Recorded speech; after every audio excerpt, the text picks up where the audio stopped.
Tonight on Business Live, the Bank of Ghana begins the purchase of gold locally to shore up its reserves.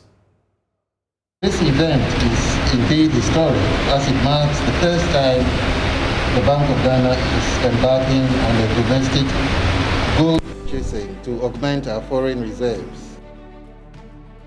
Also, government calls for public support to protect railway assets from both destruction and theft, as it is costing the nation millions of cedis. Insiders. Okay, I'm not saying the MD is necessarily doing that, but there are insiders that are supporting this. So we are also appealing to them to help us to make sure that we can tell this practice. These few days becoming so rampant. Also in the bulletin, Data for Change survey exposes deficiency in Ghana's data consumption regime. So data essentially is that main driver and should be treated like a commodity. We have all these stories and more coming up shortly after this break this day.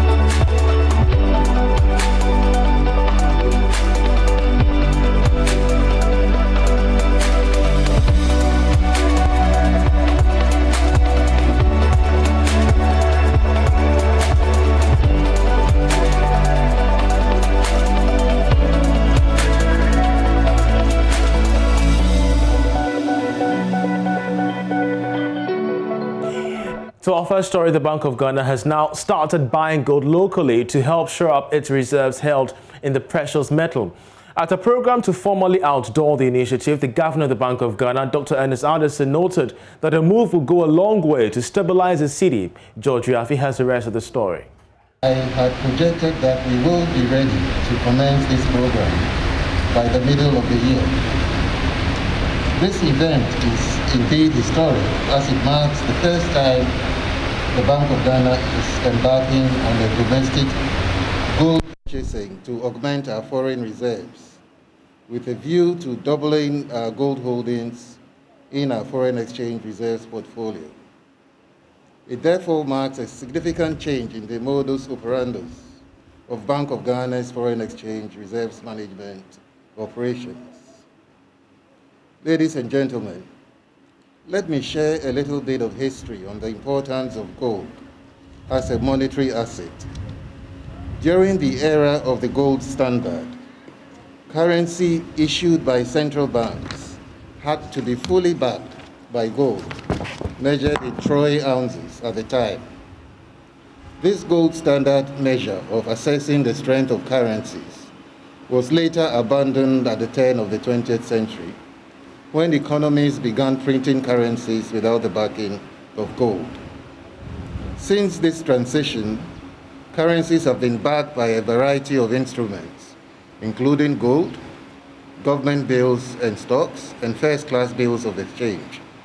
In fact, when Ghana issued its jurisdictional currency in 1958, the original currency cover assets for the currency included gold, as well as sterling and call money in the United Kingdom, as well as British Treasury bills with maturities not exceeding 3 months, among others.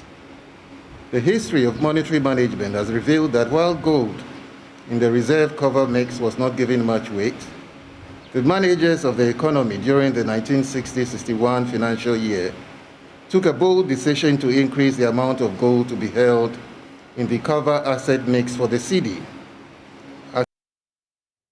Away from that, the Minister for Railways Development, John Peter Amewu, has called for public support to protect railway assets from destruction and theft. According to him, there has been a rise in theft of railway assets in recent times, a situation which is costing the nation millions of cedis. Mr. Amewu believes that this will undermine the efforts of government in reviving the railway sector. As the country moves towards standard gauge lanes for its railway projects, there are still efforts by the government to protect the old ones. This will facilitate the hauling of some commodities from farmlands to the ports and factory. The tour by the Minister for Railways, John Peter Amewu, was aimed at engaging workers on the field and to get first-hand information about some of the projects like the Kojo Krom to Tarkwa and other parts of the country. According to him, the destruction and theft of railway scraps and other materials along the old lines pose a threat to the country. Well, my concern has been addressed yesterday with the chief, is to see how we can work in collaborations with the authorities, and also the railway companies. Where some of this line passes through, I don't know. The MD of railway company know, the workers know. And so it is very difficult for somebody to wake up from my village in Hwehwe constituency and jump onto a railway line without knowing where the lines are. So again, I want to say that there are some insiders.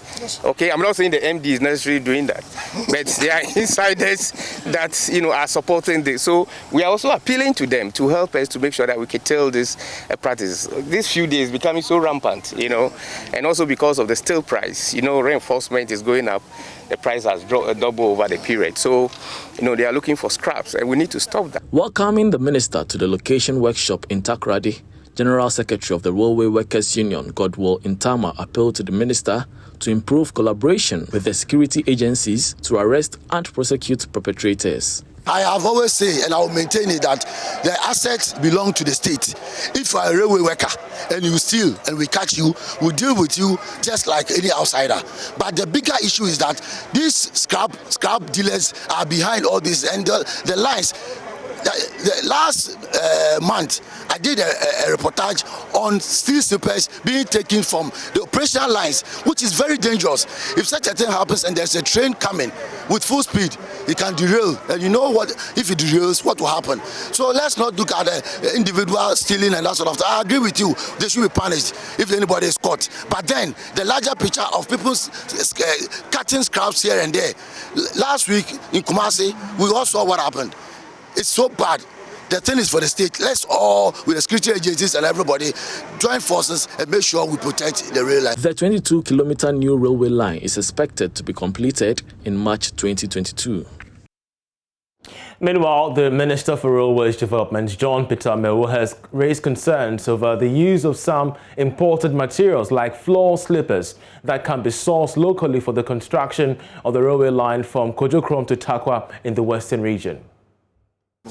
I think the Ghanaian content in all sectors of the economy is key. The president keeps mentioning that our infrastructure development might have some component of Ghanaian involvement, and I think that has been demonstrated.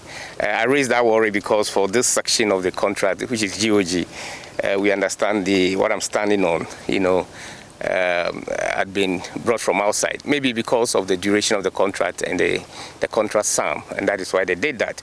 But going forward, all the other contracts that have been signed, we have stated categorically the element of Ghanaian content, nothing less than 30%, which meant that even the sleeper going forward, no contractor is going to import any sleeper into this country. The sleeper is made out of sand aggregates cement, Gasem is there.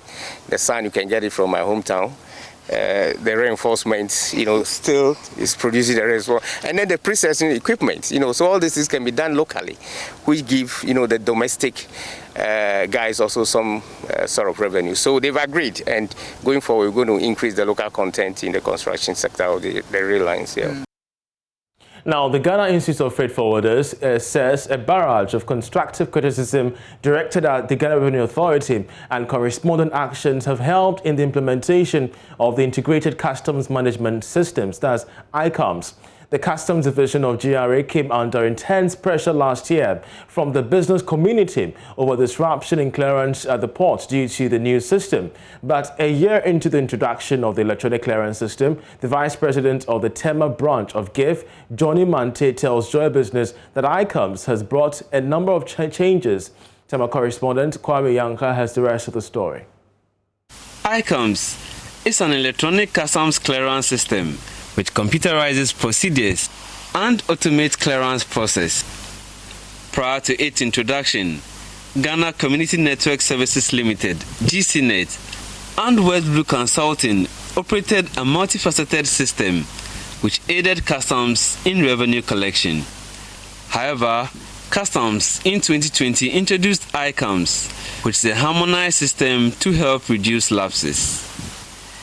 Implementation of the new system was greeted with some fears and criticisms from institutions within the business community, including Ghana Institute of Freight Forwarders, GIF. But Ghana Revenue Authority at the time maintained the new system was going to improve efficiency and cost of doing business at the various points of entry.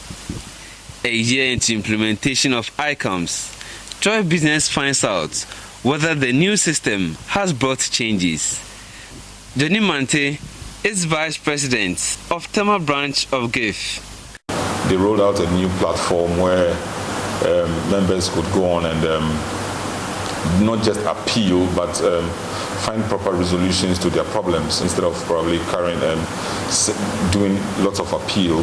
You could actually what we call conflict resolution on a platform where there is an officer who is always on standby to look at a case that somebody has seen and then review the case. It has enhanced revenue flow as well. Don't forget there are other platforms like the Ghana.gov platform that has also come on stream, which makes payments really easy. Don't forget also again that prior to ICAMS, there were only about 3 banks. Now every bank, it's made it so easy you can't even believe it. Now payment of duties is so simplified. In the comfort of your office, you can just make payments wherever you are, on your phone, wherever you are. Despite these achievements, Johnny Mante says there are areas that need improvement to make ICAMS very efficient. The network seems to, most of the time, it seems to be unstable sometimes, and we've been talking about them. We know they are working on it. We pray that they work on it as soon as possible. And then also, yes, in as much as they engage us, we want it to be quite prompt. Of course, you know, we are spoiled, so we want more. But the point is that the more we engage, the better the system becomes. The more you get feedback, the more you're able to resolve your problem. So because the feedback has been very good, as soon as we talk about issues, they look at it and they try to resolve. So yes, where enhancements are done, we want to know quickly. The business community believes GRA would achieve its goals with ICAMS if it continuously works on feedback. This has been Kwame Yanke's report for Joy Business. Now, the effects of COVID-19 pandemic have not only boosted digital payments, but also online shopping. Now, many more people feel comfortable transacting businesses from their homes, offices, or leisure centers. One such company that is promoting e-commerce and ready to support government's digital agenda is Steeman, which is making it easy for consumers to shop online. There is more.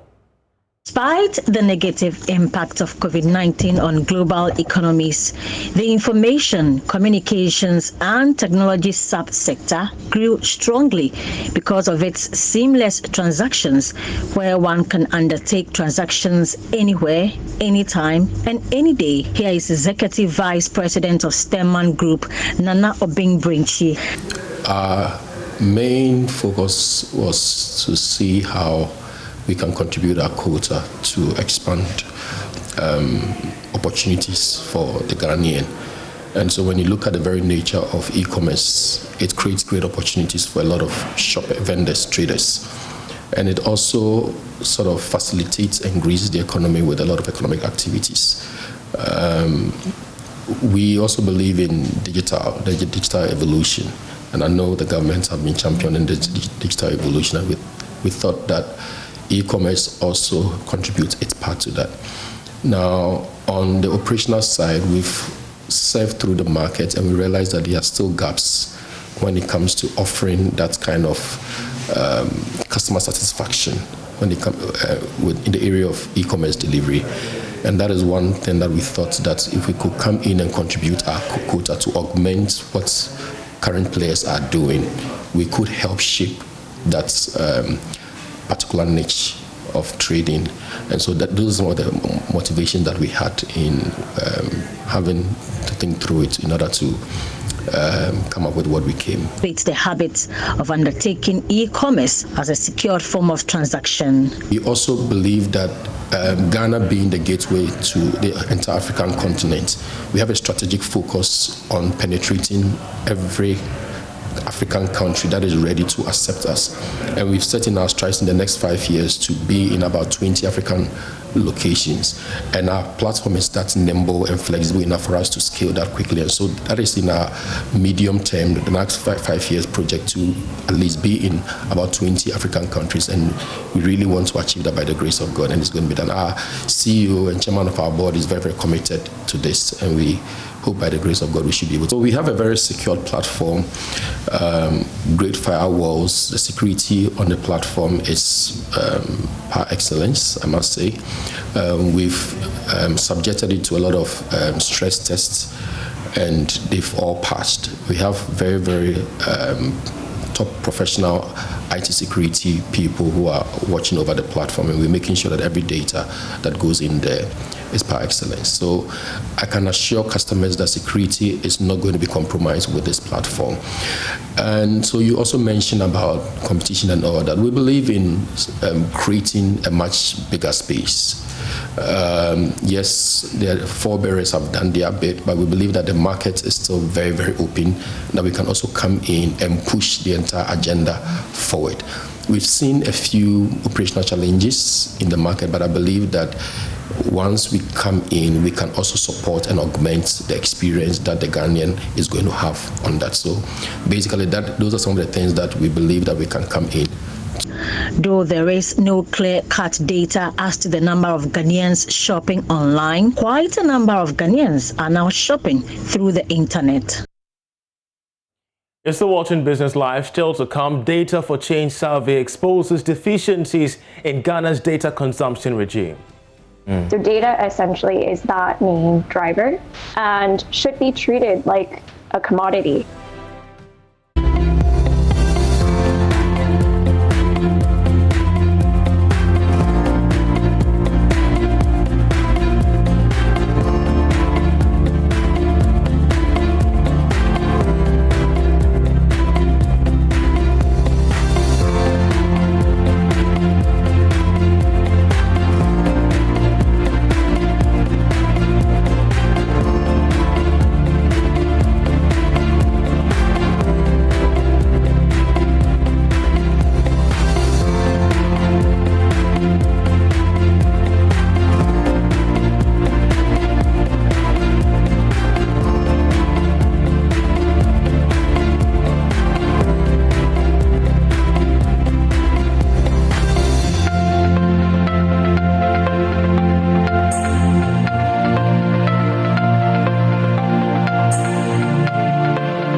Those were summaries of our international business news. Now, Ghana performed poorly in a Data for Change survey by Confluent Media, as well as the Customs Business Intelligence Company, IoT-DOM, with support from the Organization for Economic Cooperation and Development, which is the OECD. According to this survey, there is not enough consistent data for people and policy in developing parts of the world, including Ghana. Consultant in international social impacts as well as founder for IoT, Brian Cook, has called for data to be disintegrated and transparent. Data, essentially, to the smart city is what food is to the body or what gas is to the car. It makes everything operate efficiently and, if you will, more smartly. So without realistic, timely, and disaggregated data, we don't have the full knowledge and capacity to understand how we can truly expand our cities to reach their ultimate goals. So the Sustainable Development Goals, a lot of these activities that we've set out to achieve by the year 2030. So data essentially is that main driver and should be treated like a commodity within a smart city, just as gas is for transportation and manufacturing. Well, so speaking about that, of course, the modules that you implement help us understand the outlook for Ghana. Yes, definitely. So the outlook for Ghana is very positive from my perspective. As the previous segments introduced in terms of tech, data collection, the population and housing census that's currently undertaken throughout most of the regions currently and throughout the entire nation. The outlook is very large. There's a lot of capacity, and we need to continue to move forward with these goals and with this same action to be able to ensure that we have the data to provide the public services and the information that the population is so much demanding. Meanwhile, business development strategist and managing partner for Confluent, Joseph Intifo, says even though the government is taking steps to aggregate data through the ongoing census, there is a need for awareness creation. Yeah, I think the key issue with data has to do with accessibility and accuracy. And we realized that apart from the fact that people were not able to access data because most of our data are very disaggregated, you will need to comb through a lot of, if you like, institutions, website, platforms to just get a simple information. Apart from that challenge, the issue of accuracy was there. So typically, you talk to somebody and he tells you, I don't believe the budget. Great. Lottery company 787 has announced a new Special Friday draw where 5 lucky participants stand a chance to win 1,000 cedis each Friday. This follows the latest draw, which saw one Vivian Ameko from the Volta region win a cash prize of 20,000 cedis. Here's more. The announcement of this new draw, Vivian Ameko, the winner from Agbozume Volta region, received 20,000 cedis cash prize. The prize, she says, will be of greater good to her business life. She expressed her joy to Joy Business. Oh, I feel very happy and excited to get this money, to tell them that they should keep on playing the game. One day they will also win it. It is real. So I want to thank them that they have changed my life. The head of customer experience, Richard Akotobanfo, at the event announced *787# guarantees an extra 1,000 cedis win for 5 lucky players at a purchase of tickets before 12 midnight every Friday. Beginning of this year, *787# came to your doorstep with a special draw on Tuesday, Wednesday and Thursday where you win 200 Ghana cedis. This Friday, you stand a chance to win 1,000 Ghana cedis with only 15 Ghana cedis tickets. All you have to do is to load your mobile wallet and dial *787# to purchase your ticket.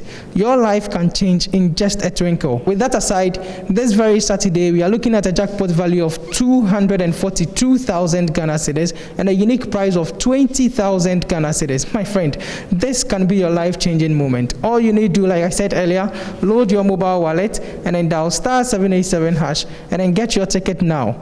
Don't lose this moment. It's a life-changing opportunity and this can be the chance for you.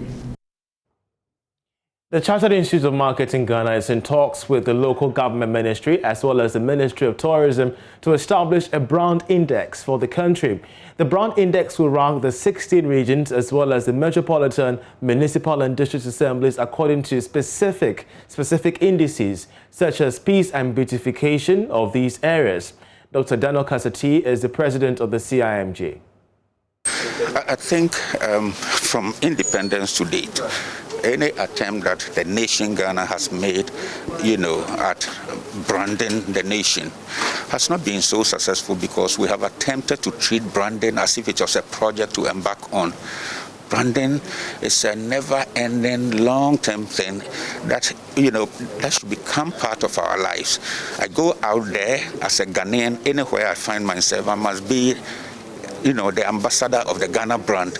It is the way I live my life out there that epitomizes the brand values in me, and that the Ghanaian in me is defined by what I do. If we take it that there are hard things that we change about logo and things, no, that we'll be scratching the surface. We need to have a strategic approach to branding. On our own at CIMG, we are very soon going to, we are beginning to talk to the local government ministry and the tourism ministry on how to start a brand index for this country, where if you land in Ghana, depending on how we have been able to identify the things that are important to us. If we talk about, say, peace, among the 16 regions, we should be able to say region number A is the most peaceful. If we're looking for anything you look for, we should be able to point to one region and say they are the best in this. If we build this as a competitive activity, I think all the regions, the MMDAs and all of them will come along. And that is the surest way to building a long-term brand rather than the short-term approaches that we have been adopting. Nana Kasati is president of the CIMG. Of course, that's how we end this edition of Business Live with me, Charles Aite. For more news, do log on to myjoyonline.com/business. Many thanks once again for watching. Enjoy the rest of our programs.